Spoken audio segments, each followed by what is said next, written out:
There's a very good reason the Bible advises not to let the sun go down while still angry with someone or something. Most adults, if not all, have experienced some form of depression in their lifetime, knowingly or unknowingly, like I did. I suffered once and overcame it without any professional help since I couldn't afford it. First, I'll give my brief background of what caused it and my experience with it. Then I'll briefly explain what chiefly causes depression and the best way to avoid it, as it's been 15 years since I experienced it and have never once relapsed. Growing up, life was not easy. After my parents' separation, my family underwent the longest, most challenging phase of our lives in poverty. Except during initial years, when mom would speak ill of dad, saying how he wanted us destitute and in the streets, which now I understand was her way of coping. Having been left with 5 kids, all under 10, she never once tried to demonize him. In fact, though we knew for certain we didn't have a dad for the rest of our lives, mom made sure all our surnames were dad's name. Fast forward to teenage phase, that was my first experience with stress and mild depression. I was often home due to fee arrears, which affected my academic performance. I remember once mom sending my brother and I to request dad to pay our fees, and his response was, "My job is not a shop where I have money by evening." I mean, it was my first time seeing him after 12 years, and he didn't even seem happy to see us, let alone even buying us some lunch. My worst days in boarding high school was visiting day, where I expected no visitors. I particularly was sad seeing dads visit their daughters and would wonder what I ever did to my dad, that he never knew where I was or catered for any of my needs, yet he claimed to love me since I was named after his deceased mom. I didn't know then that these little observations of dad's injustices against me and utter neglect were building up, collecting, and I never bothered to let go. I merely brushed them away and chose to focus on other matters that meant more to me at the time, such as ensuring that I passed my finals exams. After high school, I was happy mom got me a job at a dry cleaning shop, and I remembered telling myself, now that the hardest part of childcare responsibilities is over, which mom took care of without ever complaining, now I can tell dad to pay for my college. At least I get a diploma. After all, it's just fees. Everything else, now that I'm 18 and working, I'll cater for them. So I called him and he said he'll pay. I was ecstatic to see the list. Finally, life will be smooth onwards. Or so I thought. Weeks turned into months. He didn't call, and so I called to inquire, and again he promised to pay. My calls to him were now frequent, as I wanted to show him how serious I was about joining college. One day I called, the line couldn't go through. I tried for several days, it still didn't. So I decided to use the landline phone network, and he answered. His voice on the other side caught me by surprise because I had assumed something bad had happened to him. That's why his phone couldn't go through. But now it dawned on me that he had blocked my number. My heart shattered. I just cried. Which dad on earth ever blocks their daughter? I mean, he's never provided for me for the last 16 years, and now at 18, I thought he would.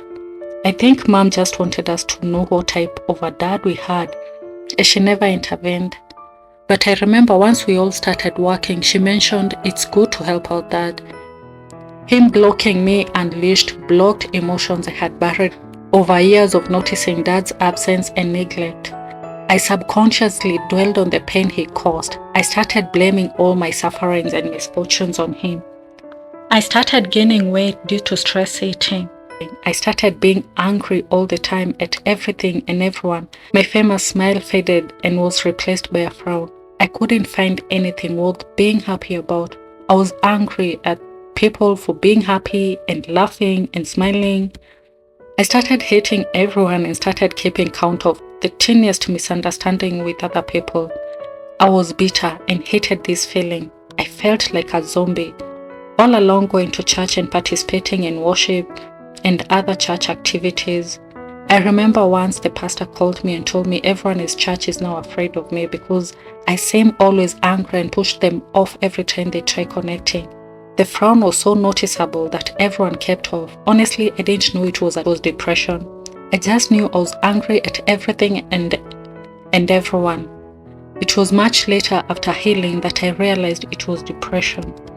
I was tired too.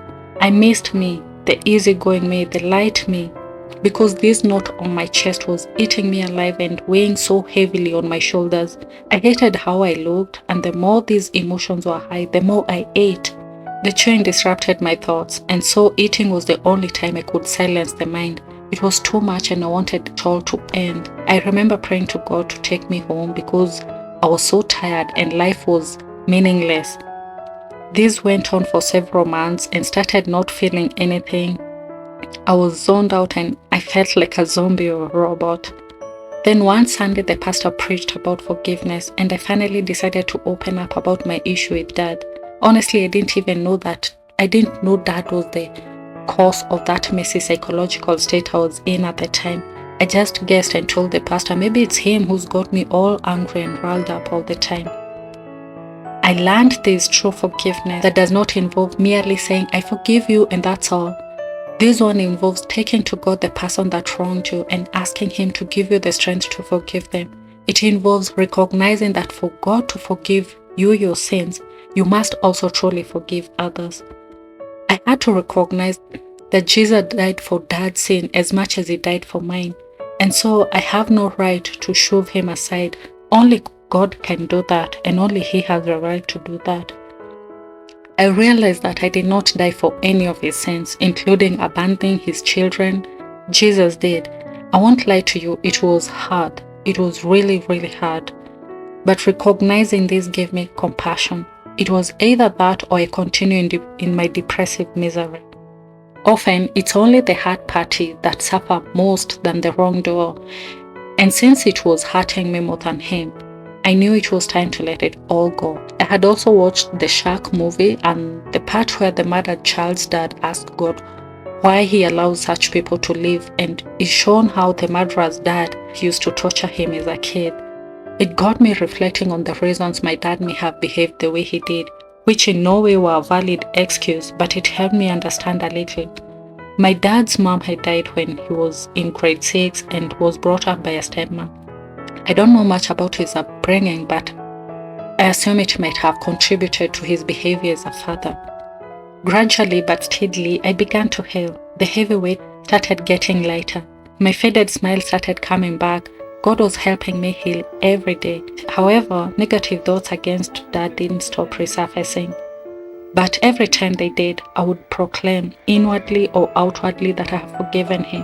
I also had to repeatedly remind myself of the emotions of compassion and empathy I had felt toward him initially when I began forgiving him. So the weight of that forgiveness didn't completely disappear. I had to fully impress my feelings of forgiving him in my subconscious mind. It's been over a decade since, and though sometimes negative thoughts against him rise, they never affect me or take a hold of me as they did then. I have learned to control how I feel about it and what to allow in my mind. The mind is very powerful since that's where it all starts.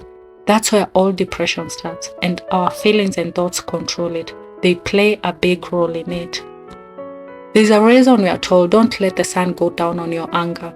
The entire verse says in Ephesians 4:26-27, be angry and do not sin. Do not let the sun go down on your anger and give no opportunity to the devil. Being angry by itself is not evil, but acting out on that anger in a regrettable way is wrong. Letting the sun set while still angry provides Satan a chance to manipulate the situation and worsen it. You see, sleeping while angry makes the mind dwell on the event and associated hurts, and as one continues to meditate on it or to think about it, the anger starts spreading. One starts remembering other things the wrongdoer did, exacerbating the situation. And if not stopped immediately, continued meditation or thinking on the event and associated feeling grow further into bitterness. Bitterness sucks the soul out of you. The stage of bitterness is where depression sets.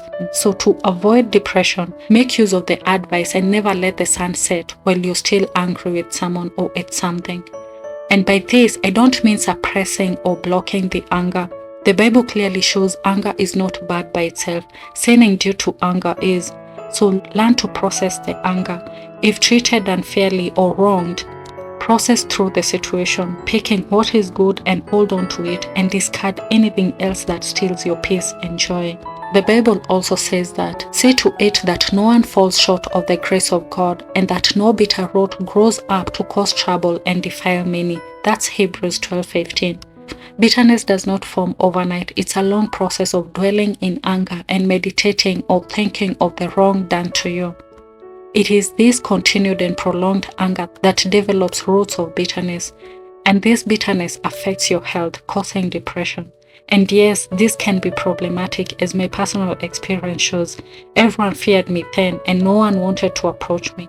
It's like they were walking on eggshells every time they tried interacting with me. But I'm awesome now since I learned to let go. I hope my story inspires you. And if I did it with no therapy, I couldn't even afford it then, so can you.